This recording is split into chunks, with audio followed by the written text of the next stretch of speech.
Buenos días amigos. Aquí Moisés los saluda con mucho cariño, con mucho cariño. Esta mañana hermosa, hermosa, hermosa, con mucha paz. Y bueno, hoy quiero hablarles en una charla improvisada sobre un tema obligado, sí, obligado, obligado. Hay temas que no son obligados en esta vida, son subjetivos. A los que les gusta lo toman, se interesan en ello, indagan allí y les fascina. Es una variedad de formas en que se enriquece la vida. Pero hay otras cosas que son obligados, como el asunto de el amar, la familia, el dolor, el sufrimiento, la muerte. Hoy quiero hablarles de la muerte, más específicamente la pérdida de un ser querido. Es un tema obligado al que nos vemos uh, en cierto modo, uh, orillados a tocarlo, porque tarde o temprano siempre, pues la vida nos pone en circunstancias donde ahí estamos ya, en un cuadro como ese, perder un ser querido.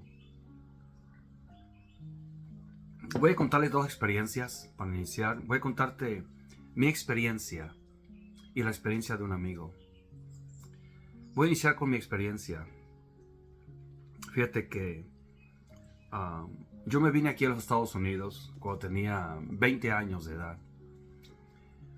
20 años. Estuve aquí un año. Estaba comprometido con quien fue mi novia y después pasó a ser mi esposa. Estuve aquí en los Estados Unidos el año 1988, todo entero. Regresé y me casé como era el arreglo, el plan mutuo que hice con mi novia. Estuve ahí unos pocos meses en el negocio de mi papá, en su panadería. Y estaba a gusto. Ya había construido una casita y desde que estaba acá en Estados Unidos y bueno, dije, aquí me quedo. Me gustó mucho aquí en Estados Unidos, donde vivo en este momento. Pero de repente algo me orilló a venir para acá, otra vez, junto con quien ya fuese mi esposa. Ya estábamos casados. Entonces, estando aquí, pasaron los años y pasarte la historia corta, hubo un momento en que recibí una llamada fatídica, brutal, donde me dijeron que mi papá había muerto. Mi papá tenía 60 años de edad. Él era joven, yo tengo 57. Me siento joven, todavía vigoroso y productivo. Él murió 3 años más adelante que yo. 60 años. Él nunca fumó, nunca tomó. Y fue una luz brutal que me cayó encima de sentimientos encontrados. Fue muy difícil para mí recibir esa noticia. Yo tenía mis hijos chicos, mis 2 hijos estaban chicos y fue muy devastador, muy devastador. Aquí te va algo en general, me aplica a mí esto. Cuando muere un ser querido, no es siempre nada más la cuestión de el amor envuelto. Decir es que yo lo amaba y me amaba. Es una fácil forma de explicarlo, pero conlleva mucho más complicación cuando muere un ser querido. Porque todos tenemos una vida, tenemos una proyección, nos proyectamos, jugamos roles aquí. Y pues tenemos expectativas, cada uno, no hablo de unos de otros, aunque también unos de otros, pero cada uno tenemos expectativas de vivir. Estamos sujetos a una cronología según nuestra edad. En el principio, cuando eres, por ejemplo, un niño, vives como niño, con tus padres, tus tíos, abuelos, hermanos, los vecinos, vas a la escuela. Esta es la parte que te toca en la parte primaria de la cronología de la vida. Y vas a ser adolescente y pues más tarde adulto, tienes hijos, tienes que buscar la vida, tener tu hogar, tu familia. Eso es lo que va adaptándose uno a la cronología de la vida. Sin embargo, dentro de la complicación de la vida, llegamos a distanciarnos unos de otros, seres queridos. No hablo necesariamente de distancias por enojos o por resentimientos, cosas por el estilo. Es que así es la vida. Tenemos que movernos en esta vida, tener rutinas de trabajo, hacemos viajes, estamos cuidando a los niños que estamos teniendo, que están viniendo a la vida en nuestro matrimonio, nuestra vida matrimonial, nuestra vida social. Y de repente, cuando muere un ser querido, ahí entonces empiezas a entender no solo lo que es el amor, también las distancias que había, que no las notabas por la rutina. Eso pasa en muchos casos. En mi caso, te diré, yo no tuve una relación buena con mi papá. Nunca la tuve. Nunca la tuve. No se nos dio tener una buena relación. No lo culpo, ni tampoco lo culpo a él, de ninguna manera. Fuimos humanos y las circunstancias se hicieron propicias para tal cosa. No se pudo negociar en su momento. Y esa fue una parte que a mí me dolió muchísimo. Me dolió muchísimo. Él murió y no pudimos tener nunca una relación. Esto pasó hace alrededor de 25 años, entre 24 y 25 años. Entonces fue muy devastador para mí. ¿Cómo fue para mí la pérdida de mi papá? Mira, papá solo hay uno. No hay más. Tienes un papá. Como haya sido la relación, tienes solo un papá. Siempre lo vi como una figura paternal y varonil. Siempre. Aunque no nos llevamos bien. Y ahora como adulto entiendo los pormenores. Claro. He leído tanto y Dios me ha permitido tener entendimiento de las cosas sociofamiliares a un grado en el que, claro que entiendo bien qué pasó entre mi papá y yo. No voy a platicar esa parte. En algún día lo haré, cuando sea el tema. El caso es que cuando mi papá murió, fue muy doloroso. Caí lo que parecía un letargo. El dolor era tan intenso, emocional, que parecía un letargo. Me sentía anonadado, ido de la mente. Me sentía que no era una realidad. Yo tengo la playa aquí a 4 cuadras de mi casa, por decirlo así.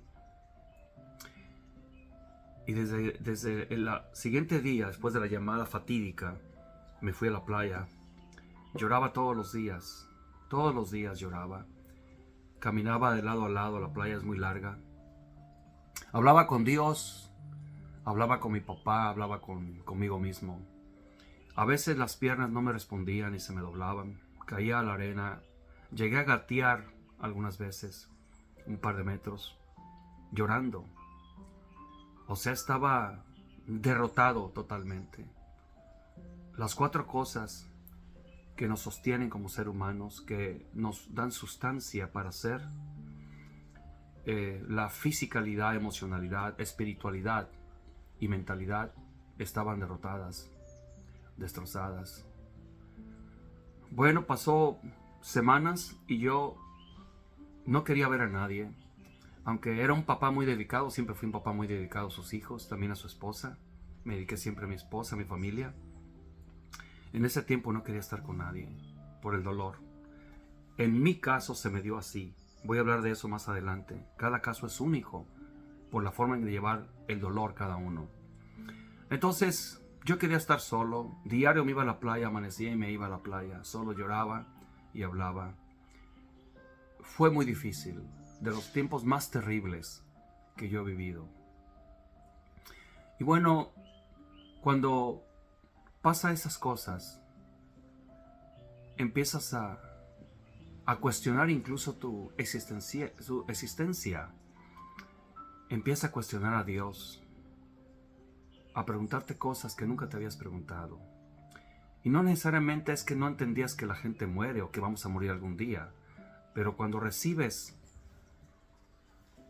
eso de la vida, que te pone ante un dolor por perder a alguien, es diferente. Es diferente cuando te digan, donde vamos a ir, hay unas nevadas muy fuertes y se sufre, quema las manos, quema la cara. Eso es teoría, pero cuando lo vives, empiezas a entender el rigor al que te somete el frío brutal. Así es. En mi caso, yo me la pasé solo, busqué mucho la soledad, venían amigos a buscarme a mi casa para consolarme, que es algo muy digno de agradecer. Yo siempre les agradecí, pero no quería ver caras, no quería ver a nadie. Ese fue mi caso.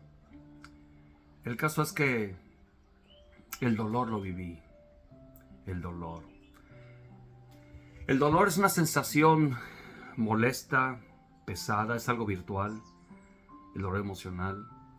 Es un alud de incomodidad virtual que no se soporta.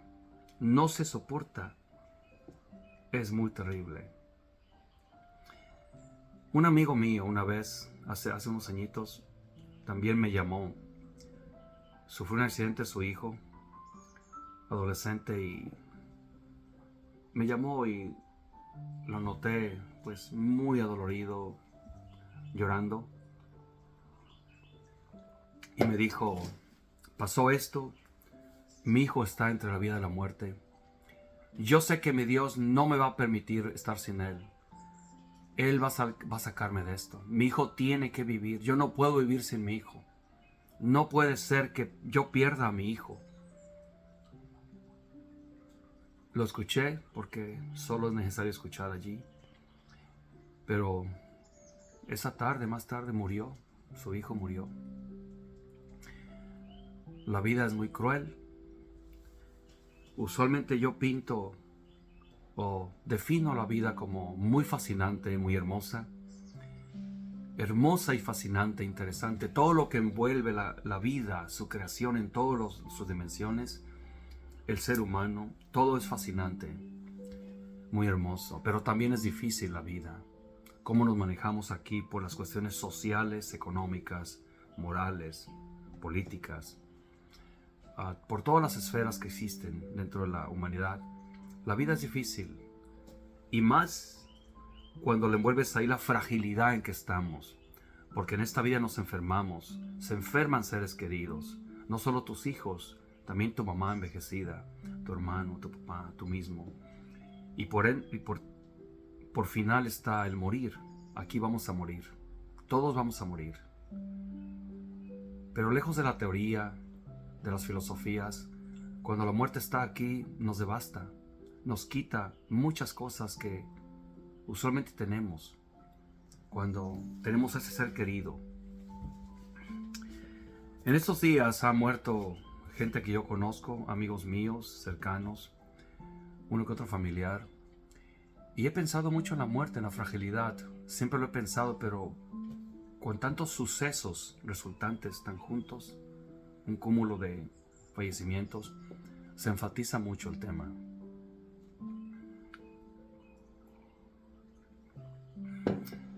¿Has perdido a alguien que te ha dolido de esa manera? ¿Estás pasando por un dolor de esos que no se soportan? Cuando se inicia un cuadro tan terrible de perder a alguien, o sea, cuando se te avisa o tú lo presencias, entonces entras en un shock. No lo entiendes. No puedes asimilar lo que está pasando. Ahí entras de nuevo en un letargo. Parece que estás soñando en vida. No alcanzas a verla, a tener percepciones de las cosas, las distancias, las ideas, los conceptos, los razonamientos. Entras en un letargo mental en el que no tienes el 100% de ti. Y sientes un peso en el alma que no se puede soportar. Estás en un shock. No puedes verte, no puedes ver a esa persona sin su voz, sin su vida, sin sus alegrías, sin sus rasgos de personalidad. No lo puedes aceptar. Esa es la parte primaria donde empieza lo difícil, esa parte. Y más tarde viene la aceptación. Es gradual, poco a poco vamos aceptando esa pérdida. Y duele mucho, duele mucho. Empieza a haber también cambios en tu físico. Dejas de comer, o bueno, el hambre se trastorna. O te deja de dar hambre, o te da más hambre. Hay reacciones físicas también variadas que pueden venir. Puede que te hagas más torpe en tus movimientos. El sueño se te trastorna. Puede que duermas mucho, que duermas poco o nada. Y no se puede vivir, o no se puede pensar vivir sin esa persona que amas. No se puede. En su momento no te haces. No sabes entender el porqué de las cosas. No las puedes aceptar. No hay una cavidad en un posible raciocinio de decir, oh, suena lógico, oh, se ve razonable. No puedes. Es difícil en ese momento del shock, cuando empieza todo.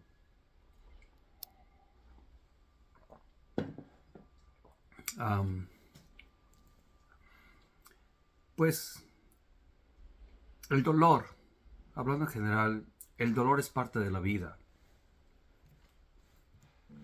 El dolor es parte de la vida.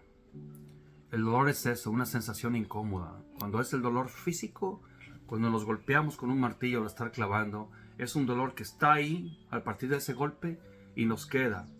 Y es inmenso, pero luego va gradualmente bajando su nivel hasta que desaparece. Hay la hinchazón, y entonces el hinchazón pues se vuelve morado, y luego pasan los días, las semanas, y todo desaparece. El dolor emocional es parecido también. Hay dolores que se les llama rezagados. Hay un rezago con los dolores porque no es como ese golpazo que te diste en la mano con el martillo, la pérdida de un ser querido. Es algo de trascendencia. Un golpe en la mano no tiene trascendencia. Trasciende por una semana y media, 2 semanas, 3 semanas, un mes, o te quebras una pierna, una mano. Tiene su importancia, pero no tiene trascendencia en tu vida. A lo largo de tu vida no. Pero perder un papá, una mamá, un hermano, un buen amigo con el que compartías todo, con quien tenías vivencias desde joven, desde chiquito, sí afecta. Perjudica muchísimo, pero hablo de manera trascendental. Nos afecta mucho. Fíjate que hay un relato en la Biblia cuando Jesús vino a visitar a la familia de Lázaro. Él sabía que estaba enfermo Lázaro. Era él muy amigo de María y Marta, hermanas de Lázaro. No era solamente seguidores de él o discípulos, él era amigo de ellos, había una amistad ya establecida. Y todavía estaba a una distancia donde vivían Lázaro y sus hermanas. Y Jesús supo que estaba enfermo Lázaro, muy enfermo. Y le dijeron y él dijo, mañana iré.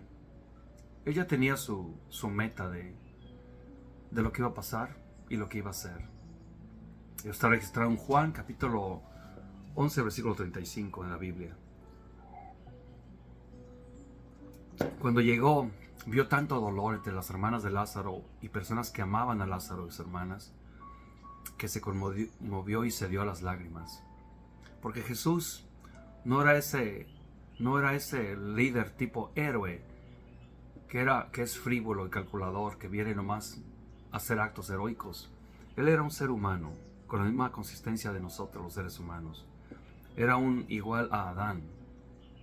Era un ser humano, aunque perfecto, pero era un ser humano con todas las facultades que tenemos nosotros, emocionales, espirituales, psicológicas. Y se conmovió y se dio a las lágrimas. Por eso, el ceder a las lágrimas cura, nos hace sentir bien. Todos tenemos que ceder a las lágrimas cuando hay esto. Está comprobado que el cuerpo descansa. De los 3 tipos de lágrimas que existen, las lágrimas de dolor vienen con toxinas que las lágrimas de la risa o de una irritación que tenemos porque nos cae el ojo no tienen. Las lágrimas de dolor son diferentes. El cuerpo suelta un estrés cuando lloramos, cuando conversamos, cuando le damos rienda suelta a las emociones hacia afuera. Yo cuando viví la pérdida de mi papá, ahora puedo entenderlo, en su momento no lo sentía, pero ahora puedo entender cómo gradualmente iba adaptándome a la pérdida. Y obviamente el dolor lo estaba dejando salir. Te voy a platicar acerca de cómo llevar el duelo. Déjale prendo a mi café para servirme otra taza. No te vayas, por favor.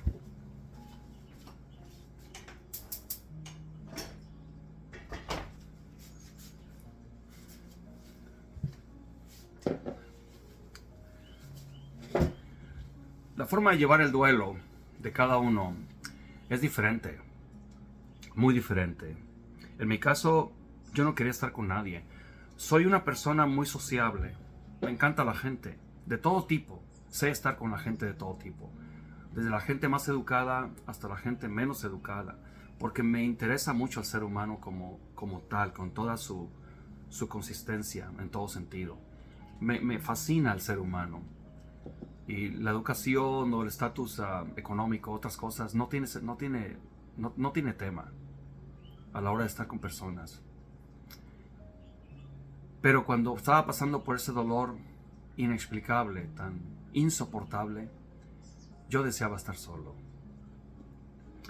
Por eso cuando he estado con personas que han perdido seres queridos, me gusta ver que hagan lo que yo hice, vivir su duelo a su modo, a su modo. Hay personas que no lloran, se ven tranquilas. Entonces, después de que pasa lo que es el velorio, la sepultura del ser querido, a las 2-3 semanas empiezan a realizar lo que han vivido y sueltan su dolor hacia afuera. Hay un despertar y entienden qué pasó, entonces realizan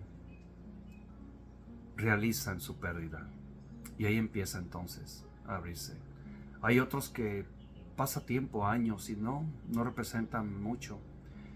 Hablo de gente que ama, porque hay personas que no llegan a amar a papá. Muere papá y no lo amaron. Pero hablo en este caso de personas que sí amaron, también les pasa eso. De que caen en un entumecimiento mental, donde parece que no reacciona la mente a un dolor, a una pérdida como esa. Hay otros que buscan compañía de manera urgente y les sabe bien estar con alguien.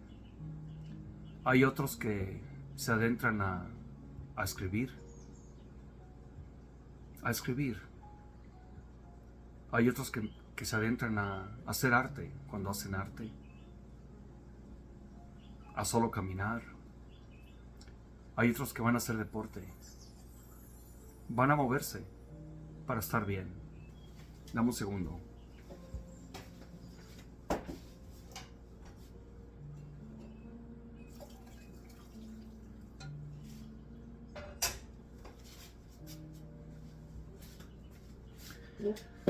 El dolor, todos lo llevamos de diferente forma, siempre.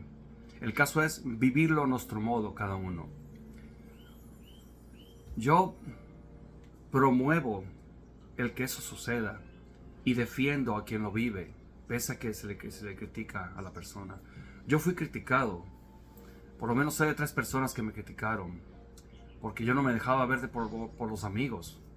La verdad no me dejaba ver, y no era cuestión de eso que dicen muchos, es que no querías que te vieran llorar, de ninguna manera. Yo he llorado en frente de mucha gente, he llorado en frente de algunos de mis hermanos, he llorado en frente de amigos. Cuando platicamos cosas que duelen, he llorado, no me es nada. He llorado en frente de público. No hace mucho estuve en frente de un grupo donde di una charla y lloré. Me atraganté, tuve que guardar silencio unos segundos para componerme y seguir narrando. y volví otra vez a callarme porque no soportaba el llanto que quería salir. Pero tenía que hablar, entonces ahí me aguanté, pero mis lágrimas salieron. El asunto es que tu necesidad es muy específica. Si quieres estar solo, hay que estarlo. Si quieres estar con gente, hay que estar allí. Si quieres hacer una llamada, que te atiendan por largo tiempo, alguien que tú confías, que sientes que te va a hacer bien hablar con esa persona, hay que hacerlo. Cada uno es a su modo como va a llevar el dolor. Pero hay que hacer algo. Lo malo aquí es cuando nos refugiamos en el alcohol, en las drogas, o buscamos compañías inadecuadas que nos relacionan con actos inadecuados, con actitudes. Necesitamos ir por las cosas sanas de la vida. Eso sí está asegurado. Porque el dolor se tiene que vivir y tiene que ir saliendo poco a poco, al modo en que cada uno va a ir sacándolo según su forma de vivirlo, el duelo. Pero el dolor no se puede evitar. Vamos a sufrir, vamos a llorar, vamos a ser diferentes. Nuestra mente no va a estar al 100%. Se recomienda a no tomar decisiones de importancia. Por ejemplo, un divorcio. Me refiero a que puede estar mal tu matrimonio y de repente dentro de ese infierno que estás viviendo con tu pareja, muere tu papá, muere tu mamá, muere un ser amado, un hijo incluso. Se recomienda no tomar decisiones como eso. No te divorcies, no vendas la casa que habías pensado vender, no vayas a ese viaje que habías pensado ir. Si no te nace, pese a que ya tenías el plan, de repente llega a tener un cambio a tu mente.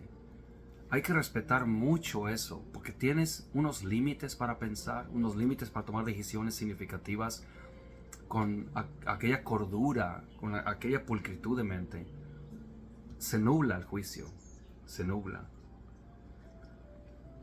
Es tanto el dolor que se puede vivir cuando se pierde un ser querido que también se puede desear morir. Se puede desear morir. Ya no te ves, ya no tienes expectativas de tu vida, de tu ser, de tu rol que estás jugando, de tu cuadro de vida sin esa persona. Es insoportable eso, insoportable. Ahí es cuando sientes el rigor de lo que es el dolor. Ahí lo sientes. Si lo habías visto antes, no pudiste haberlo comprendido, pero ahora ahí lo sientes. De hecho, mira, voy a hablarte de algo al respecto. Una forma de llevar el dolor, una vez que pasas por ese proceso que viene después del shock y la aceptación, en la aceptación todavía está gradual el que está sacando tu dolor, pero estás viendo que día a día, al tomar día a día, vienen esos cambios buenos, donde la fricción que te está dando el dolor a toda parte de lo que consiste tu ser, está menguando, está suavizándose. Y llega el momento en que ya te sientes hábil para volver a trabajar normal, a hacer tu vida de ir a la tienda, tus caminatas que hacías, el hobby que tenías, empiezas a ir a buscarlo, ya con más naturaleza, sin esforzarte. Eso pasa con el tiempo, con los días y las semanas. Y una forma de llevar el dolor también es, bueno, primero, antes de hablar de cómo llevar el dolor hacia afuera, cómo es que te precede una empatía muy grande. Nace tu resiliencia. Si no la tenías, se fortalece tu resiliencia después de pasar de todo ese proceso del dolor. Y te haces de mucha empatía. Una forma de llevar tu pérdida es ayudar a otros, escuchar a otros, porque tú ya sabes qué es eso. A muchos nos ha pasado, nos ha pasado. Muchos podemos escuchar a alguien su dolor. A mí me ha pasado que nomás de escuchar a alguien y verlos con aquel dolor, se me han salido mis lágrimas. Se me han salido mis lágrimas.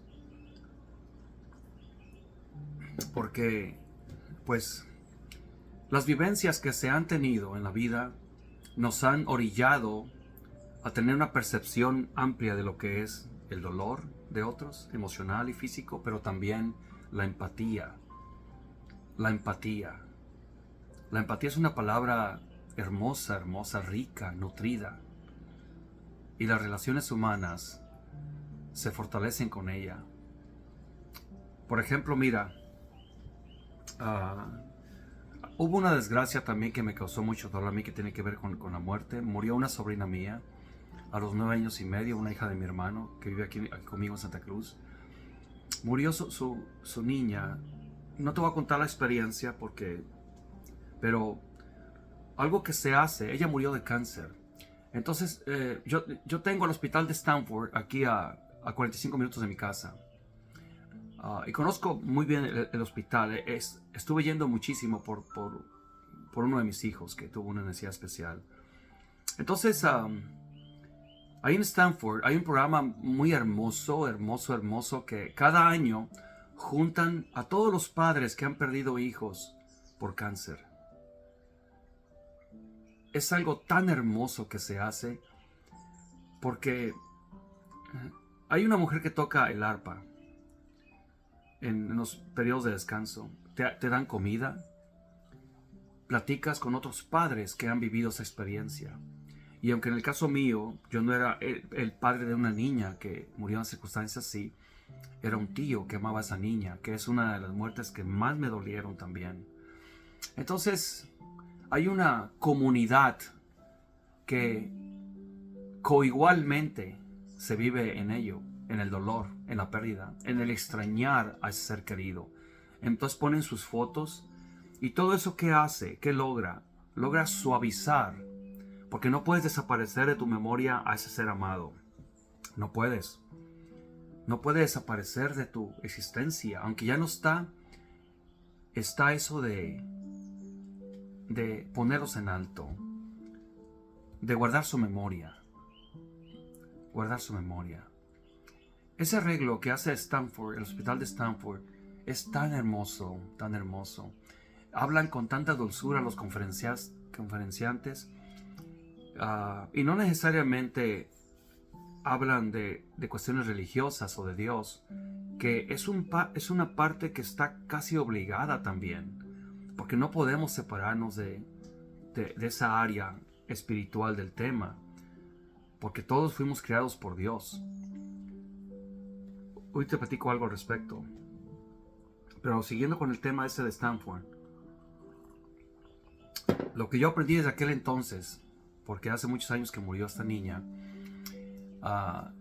vamos a hacer reuniones y sí hay un consuelo, hay un honrar a los niños que faltaron, que faltan, que nos faltan, pero por igual hay un confort, una comodidad emocional de vernos unos a otros. En las miradas nos entendemos todos. No ocupamos decir yo perdí un ser querido. Ahí estamos todos por lo mismo, por la misma razón. Cuando pierdes un ser querido, quisieras que el mundo parara, que te diera atención. Mira, se murió el ser querido de él, de ella, y que el mundo pare, se te dé atención a tu dolor, a la persona que nos falta desde ese momento. Es un deseo natural, porque el mundo se te cae. Quisieras que el mundo te dé atención, pero la rutina de la vida de cada uno tiene que seguir, y tu dolor tienes que buscar formas de asimilarlo. Eso que hace Stanford en pequeña escala también se recomienda en nosotros. Cuando perdemos un ser amado es buscar a los que en común amábamos a esa persona. Eso sirve muchísimo. Recuerdo a esas madres que perdieron a un hijo, una hija. Cuando ven a los amigos de sus hijos, lloran. ¿Es tan necesario eso? Es importante que eso pase, porque ven a sus hijos en ellos. Todos los que tenemos hijos, yo tengo 2 hijos, ya adultos.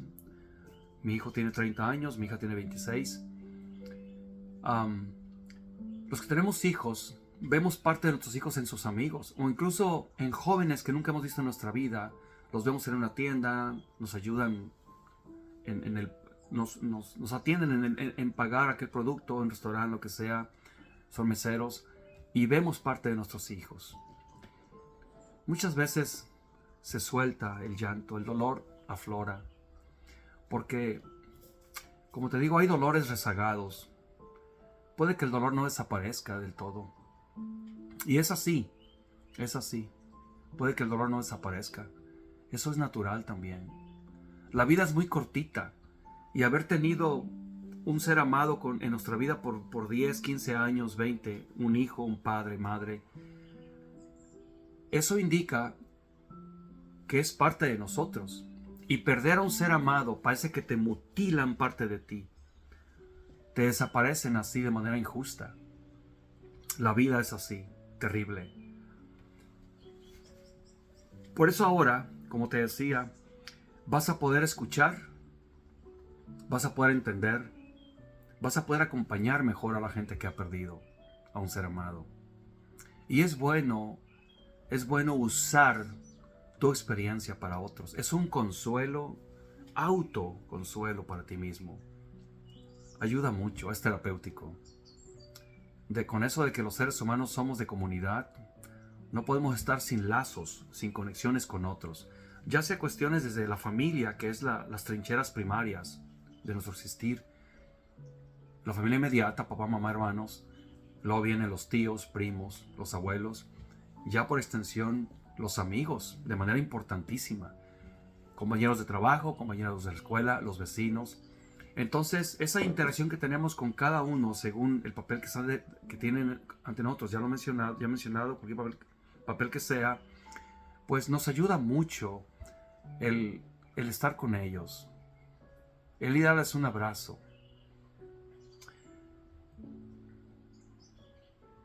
No se necesita decir nada, solo un abrazo. Dan nervios cuando estamos con gente que está en duelo. Sí dan nervios. Se siente algo que te dificulte llegar con aquella apertura natural. Pero nuestro enfoque ahí en un momento como ese es solamente el abrazo. ¿Abrazas? Es todo lo que necesitamos. Un abrazo. El dolor no se va a quitar. No hay palabras que van a hacer algo por ese dolor. Es más bien el escuchar lo que va a hacer algo por ese dolor. Cuando ves a una madre llorar por la pérdida de su hijo, a una persona llorar por la pérdida de su hermano o su hermana, o por ese amigo que se quería tanto, un amigo entrañable, trascendental, escuchas y está transmitiéndote su dolor, está sacando un peso grandísimo de su alma. Escuchar es la magia, más que a ver qué le digo, a ver qué puedo decirle a alguien. No se puede decir mucho, la verdad, solo escuchar. En la Biblia, en el libro de Filipenses, capítulo 4, versículos 6 y 7, se dice algo interesante.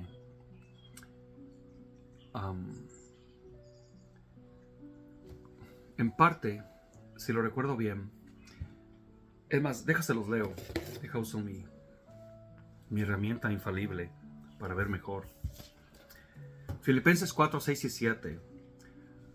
No se preocupen por nada, más bien, en toda ocasión, con oración y ruego, presenten sus peticiones a Dios y denle gracias.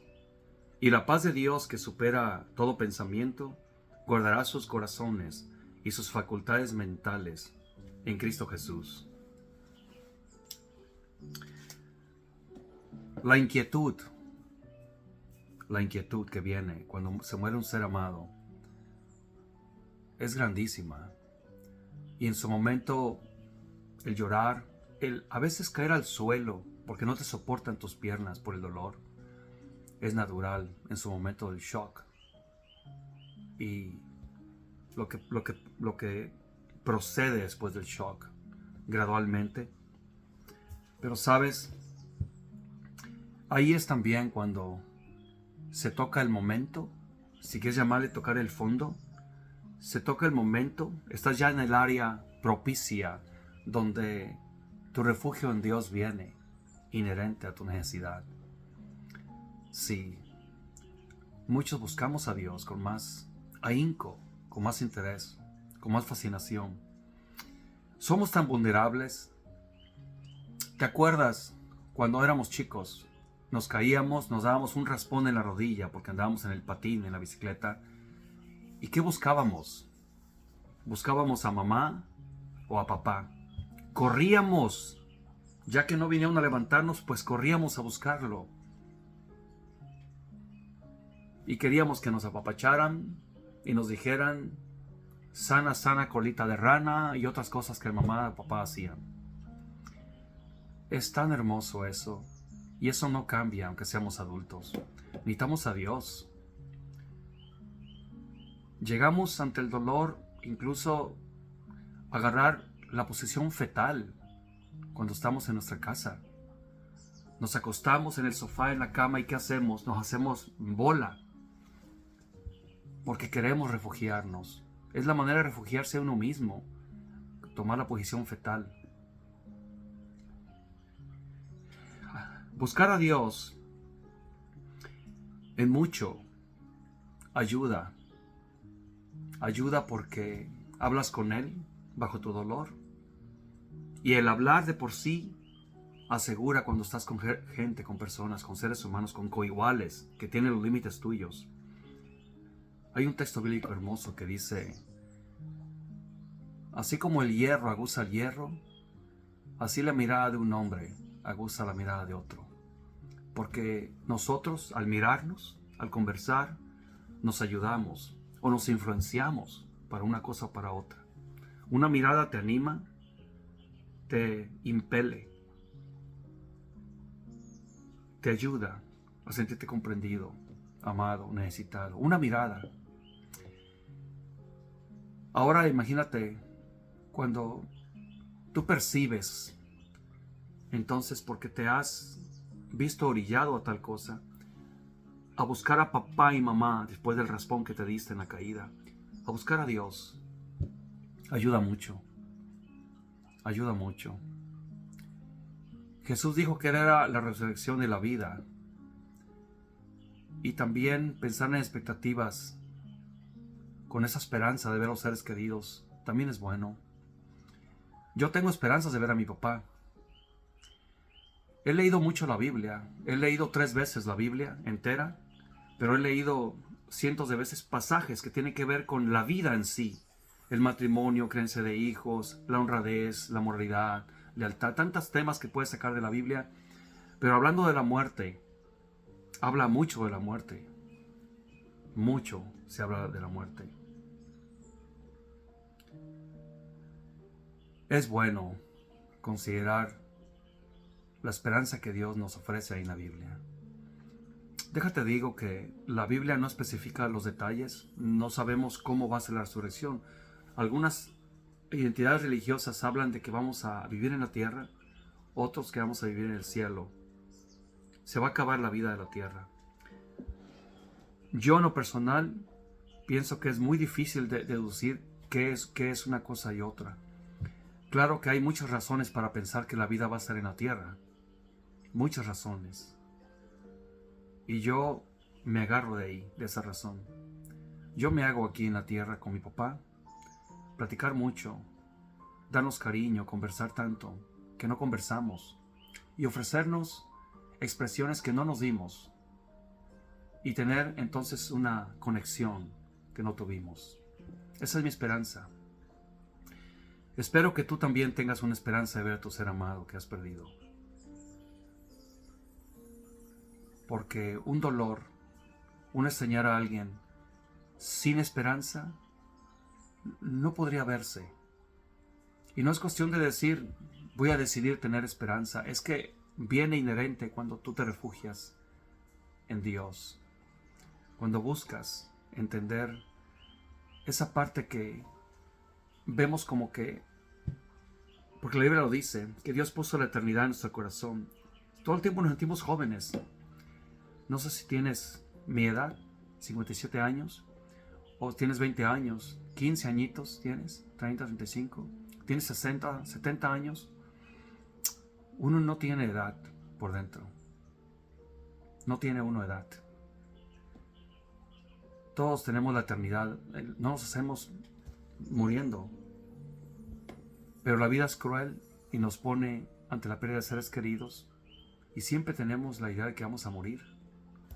Y cuando muere alguien, de manera muy brutal, nos recuerda que sí vamos a morir también nosotros. Entonces, hay que refugiarnos en la esperanza de ver a los seres amados.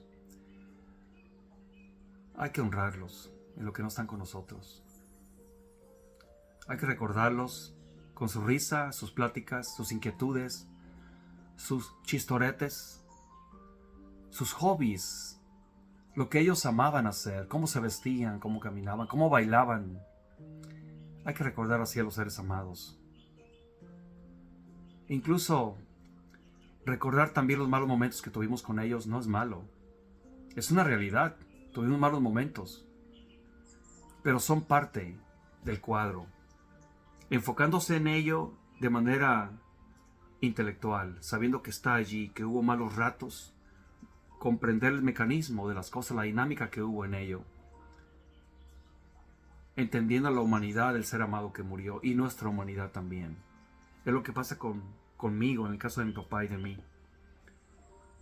Un día cuando empiece a hablar de mi biografía, voy a sacar detalles de muchas cosas de mi vida y voy a contar entonces las cosas que estuvieron envueltas en la dinámica de mi familia, el porqué de cosas, siempre honrando a mis padres, pero sacando detalles que quizás les sirvan a otros a aprender. De cualquier manera, Dios te bendiga. Si has perdido un ser querido recientemente, Dios te bendiga.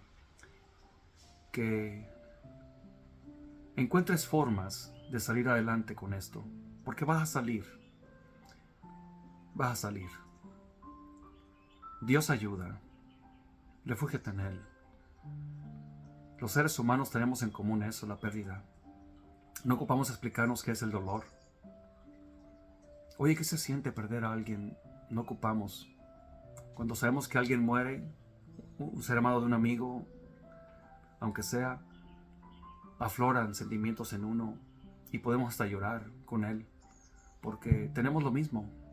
El amor, el hambre, el dolor, el sueño, el cansancio, es lo mismo para todos.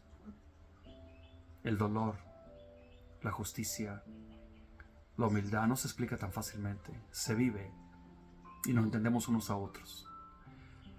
Les dejo esta conversación, amigos. Dios les bendiga a cada uno de ustedes con sus cosas y su vida. Su amigo Moisés Hernández. Un abrazo.